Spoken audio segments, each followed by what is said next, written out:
Newest iPhone SE is Apple's most affordable phone but doesn't feel cheap.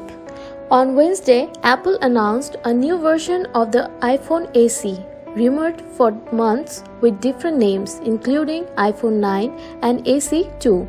The budget phone essentially crams an iPhone 11 into an iPhone 8 body. We haven't seen it in person yet. Apple didn't hold a traditional event due to the coronavirus pandemic and instead announced the new iPhone in a press release. So, we will need to wait until we can review it before we can say whether it's good phone or not. But based on what Apple showed off today, the new SE wisely follows the successful recipe for the original 2016 version, giving it a lot of promise. The $399 iPhone SE is the most affordable Apple phone. To get more new updates, please subscribe our channel. If you find this video beneficial, please like it and share it.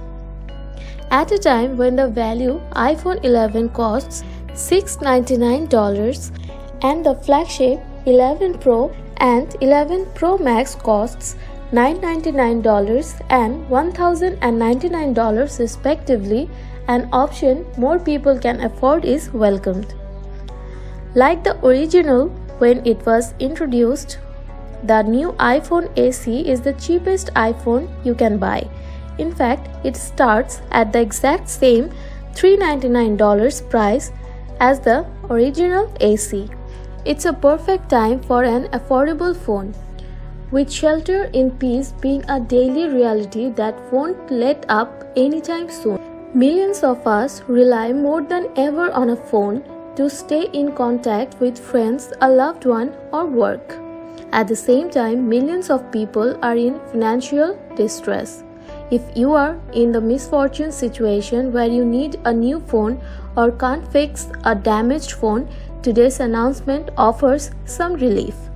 The $399 price of the SE places it alongside a growing crowd of budget-friendly Android phones, which includes the upcoming Moto G Power and G Stylus, the $400 Samsung Galaxy A51 and the heavily discounted Google Pixel 4, which currently sells for $500.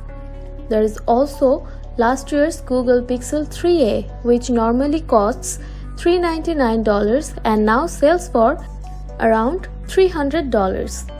Though Apple introduced the original SE a few months after the bigger iPhone 6s, its body was based more on the older iPhone 5 and 5s. The SE had an itsy-bitsy 4-inch screen, but its small size was one reason people craved it.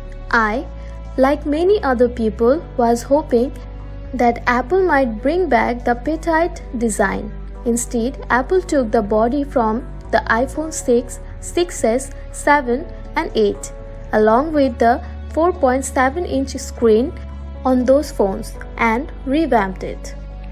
Though that makes it much smaller than the 6.1-inch iPhone 11 and 5.8-inch iPhone 11 Pro. I wonder if it's small enough to sway tiny phone lovers to upgrade from their original iPhone SEs. The new phone has an A13 Bionic processor, which is the same one used in the 11, 11 Pro and 11 Pro Max. The benefit here is that it's faster than the A11 processor found in the iPhone 8 and should be able to run new versions of iOS for years to come. Apple has a terrific record of supporting older devices through software upgrades. You won't find the double or triple rear cameras from Apple's current flagship devices.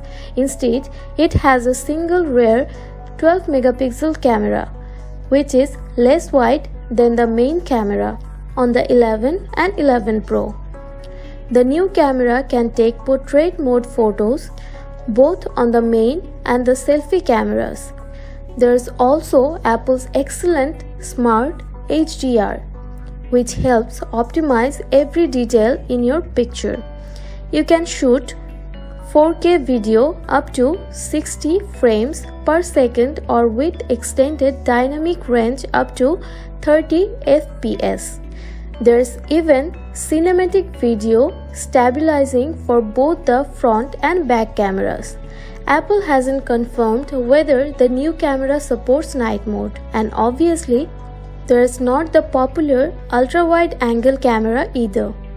But those are smart sacrifices to get a small version of an iPhone 11 for $399 only.